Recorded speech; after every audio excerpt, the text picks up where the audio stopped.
अन्य लोगों के साथ कांग्रेस और रावण जो चंद्रशेखर रावण उनके साथ गठबंधन कर लेते। तो ये रोष है हमारा, हम तो बीजेपी के खिलाफ हैं। इस डिबेट के जरिए अभी जो एक तस्वीर साफ हो रही है अनिला जी, ये आपको फायदा पहुंच रहा है। मुझे जहां तक लग रहा है कि आप जो ये डिबेट सुन रही है पुष्पेंद्र भाई, जिसमें पुष्पेंद्र जी हैं और जिसमें मनोज जी हैं, और ये गठबंधन को ही अब बेमेल माना जा रहा है, तो चुनावी माहौल में तो पश्चिमी उत्तर प्रदेश में आपके लिए राह आसान हो गई। देखिए, ऐसा है कि पुष्पेंद्र जी जो है पश्चिमी उत्तर प्रदेश से किसान नेता के रूप में एक बड़ा चेहरा है और बहुत अच्छे इनपुट्स भी देते हैं। आती हूँ मनोज जी, मैं आती हूँ आपके पास, पहले अनिला जी बोल लीजिए। हाँ जी, इनके इनपुट्स का जो है हमें भी फायदा होता रहता है। और इन्होंने बिल्कुल सही बात कही है जब ये कहा है कि गठबंधन जो है बिल्कुल ठगबंधन साबित हो रहा है, स्वार्थ के ऊपर बना हुआ ये बंधन साबित हो रहा है। क्योंकि समाजवादी पार्टी एक ऐसा राजनीतिक दल रहा है जिसने जाटों का हमेशा बुरा किया है, आरक्षण के लिए बुरा किया। 2013 के दंगों के विषय में अभी समाजवादी पार्टी के प्रवक्ता बोल रहे थे, मैं इनको याद दिला दूं यहाँ पर। अनिला जी, मैं आपके पास आऊंगी, एक बार फिर से आऊंगी।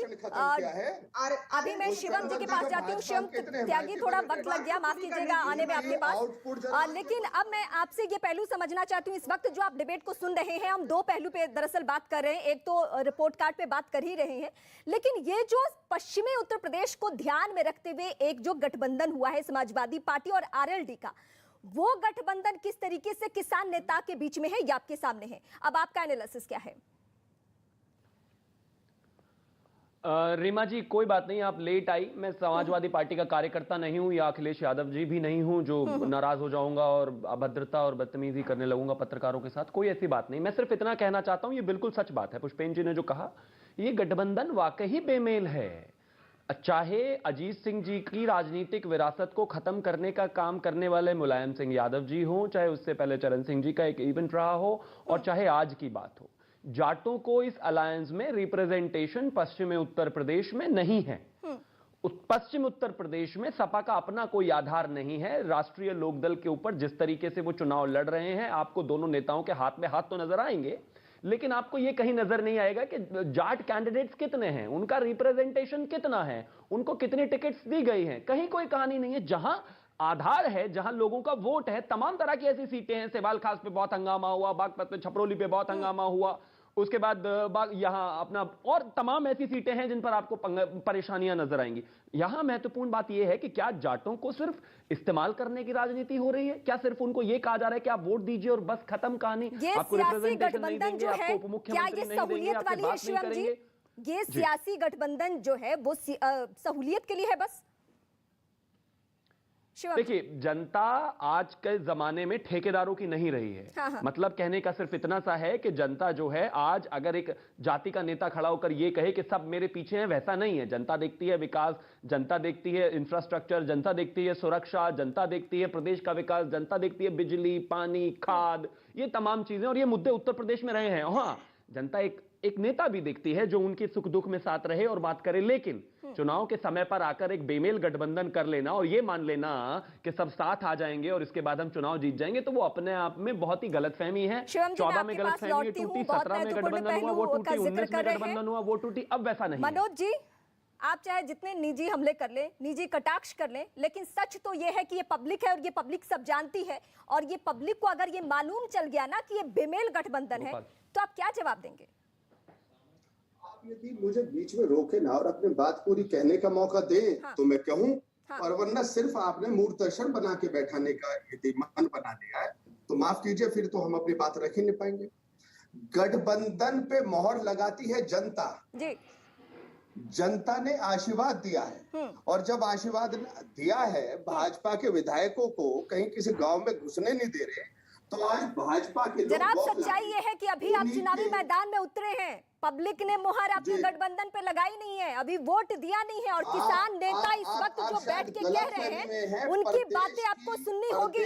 पुष्पेंद्र जी मेरे साथ बने हुए हैं लगातार, अगर पुष्पेंद्र जी कह रहे हैं कि आप चौधरी चरण सिंह से अलग हैं, आप उनके बेटे अजीत सिंह से अलग हैं, तो इस बात को आपको मानना पड़ेगा, चाहे जितनी मिर्ची लगे। सच्चाई यही है। मनोज जी माफ कीजिए, यदि आप बोलने नहीं देते तो हम लोगों को बिठाते क्यों हैं?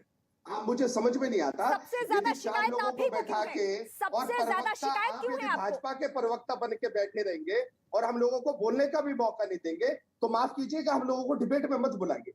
जनता ने मोहर तो जिला पंचायत के चुनाव में लगा दिया, लोकल बॉडीज के चुनाव में लगा दिया, पूरे प्रदेश में भाजपा को हरा दिया। इन लोगों ने सत्ता के बलबूते, शासन प्रशासन के बलबूते पे अपने जिला पंचायत अध्यक्ष बना लिए। गाजियाबाद में 2 इनके जिला पंचायत सीट जीते, इन्होंने जिला पंचायत अध्यक्ष बना लिए।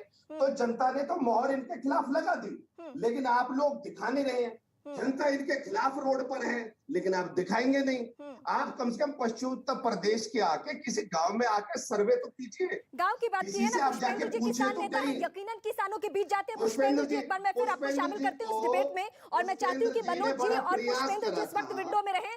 पुष्पेंद्र जी, जरा जमीनी सच्चाई भी जन आपको बताइए कि आप जब गांवों में जाते हैं, आप जब किसान नेताओं के बीच में जाते हैं, तो आज भी चौधरी चरण सिंह की चर्चा किस तरीके से होती है, आज भी अजीत जी की चर्चा किस तरीके से होती है चुनावी माहौल में? और अगर उनके बेटे ने उनकी सियासी विरासत संभालते हुए ट्रैक अलग किया है, तो लोगों के मन में सवाल है या नहीं? आप बताइए इनको। देखिए, सवाल सब हैं। गन्ने का भी मैं बता दूं कि समाजवादी सरकार ने 2200 करोड़ रुपए का ब्याज माफ कर दिया था, और आज तक जो है वो हाई कोर्ट में केस चल रहा है। इन्होंने क्यों घोषणा नहीं की मुजफ्फरनगर जब ये आए थे कि भाई हम जो है ब्याज जो माफ किया था उसको ब्याज को सरकार आते ही देंगे? और ये किसान आंदोलन ने इतना बड़ा माहौल और हवा बना के आपको दी। आप कम से कम मुजफ्फरनगर आए थे तो सिसोली जाकर के एक जो हमारे नरेश टिकैत जी हैं, पढ़ लीजिए, सुन तो लो, सुन लीजिए। अरे आपके घोषणा पत्र को कोई मान भी रहा है, उन्होंने कहा, अभी सुन लीजिए पहले पूरी बात। आप सिसोली जाकर के उनके सिर पे एक पगड़ी तो बांध के आते टिकैत साहब के कि भाई आपने बड़ा साथ दिया। आपको पता है कि आपको पता है कि हमारे आपको पता है कि सारा डिस्टर्ब कर रहे हैं। बुढ़ाना आप एक मिनट रुक जाइए भाई, के जो कैंडिडेट है, मैं ऐसे बहस नहीं करता। टिकट भी आप उनके शांत हो हाथों से जाइए। दिलवाया हमने। अरे सुन तो लीजिए, आप शांत हो जाइए। अरे जब वहाँ आए थे तो मुजफ्फरनगर, अरे सुन तो लीजिए मेरे भाई, जब हम मुजफ्फरनगर प्रेस कॉन्फ्रेंस की थी, आप हमें बताएंगे कि हमें जो है वहाँ जाकर के कैसे करनी चाहिए। हाँ बिल्कुल बताएंगे। हम लोगों ने माहौल तैयार किया है। बताइए 6 साल में क्या किया आपने? किसानों की राजनीति कैसे करनी है, 6 साल में लोकदल की राजनीति कैसे करनी है, क्या किया था बताइए? सारा माहौल मैं शायद पुष्पेंद्र जी और आप जाकर के समझ पा रहा हूँ। नरेश टिकैत जी को सम्मान नहीं दे सकते? चक्कर काट रहे थे, नरेश टिकैत जी को सम्मान नहीं दे सकते? में एंट्री करने के लिए आप चक्कर काट रहे थे। आपको जवाब देना पड़ेगा गन्ने के विषय में, इसलिए के विषय में, पॉलिटिकल रिप्रेजेंटेशन के विषय में। क्यों मुख्यमंत्री घोषित नहीं करते हैं? जयंत चौधरी को मुख्यमंत्री क्यों घोषित नहीं करते हैं? जयंत चौधरी को मुख्यमंत्री क्यों घोषित नहीं करते हैं बताइए? जयंत चौधरी को मुख्यमंत्री क्यों घोषित नहीं करते हैं आप? तो ये सारी चीजें हैं, हम किसी शर्त के, हम किसानों के मुद्दे को लेकर ऐसा सरेंडर मत होइए। आप सरेंडर हुए होंगे, हम लोग सरेंडर नहीं हुए। शैलेंद्र नहीं है। चलिए हमारी आवाज की बात सुनिए ना सुनिए। सरेंडर हो जाइए। राजनीति फायदा या नुकसान देख के मैं अनिला जी और समाजवादी पार्टी सोम जी से इस वक्त बात करूंगी। सोम जी, जरा मैं आपसे पहले पहलू समझ लूं। योगी आदित्यनाथ ये कहते हैं कि ये 2017 वाली ही जोड़ी है। 2017 में भी 2 लड़कों की जोड़ी आई थी और अभी भी वही जोड़ी है। और किसान नेता आप लोगों के इस गठबंधन को लेकर क्या कह रहे हैं, ये पुष्पेंद्र जी के जरिए आपको पता चल चुका है। अब आप बताइए कि आपके गठबंधन की स्थिति क्या है फिलहाल?